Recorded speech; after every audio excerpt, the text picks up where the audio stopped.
Yan guys, totoo. Malamig dito ngayon. So, ang date ngayon is November 6. Ayan, nakikita nyo naman, no? Super lamig, no guys? So, ang hirap talaga pag ganito winter.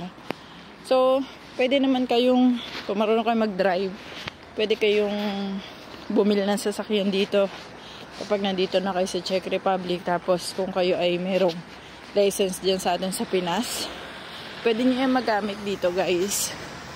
So may ginagawa lang sila, hindi ko alam kung ipapa-apostil ba yon. Kasi something may ginagawa sila para maging ma-valid yan dito. So parang kapag meron kayong license sa Pinas, parang 2 years siya na ano dito, magagamit mo siya dito.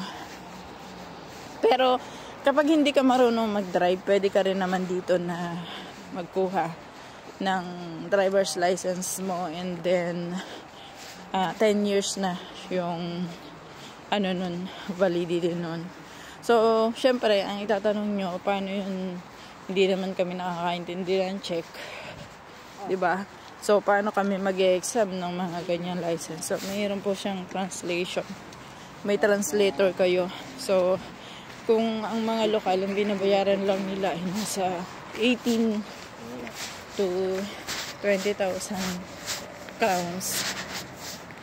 Dito sa pera dito. Kung ang binabayaran nila ay ganun.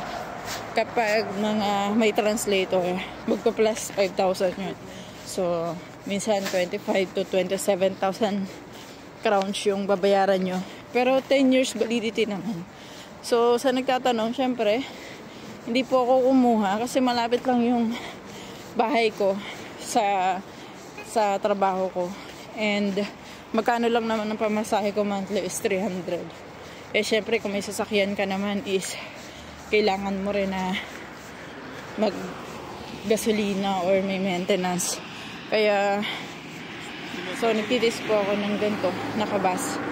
Iba kasi kapag meron ka sasakyan, kasi pag may sasakyan ka, syempre mas madali para sa iyo yung pag-commute, hindi masyadong malayo, or kapag ganito winter, syempre mabilis lang sa yung maka-uwi, ganun.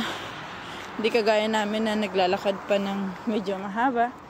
Kagaya ko, nasa 15 minutes yung nilalakad ko palabas lang ng company hanggang dito sa bus station.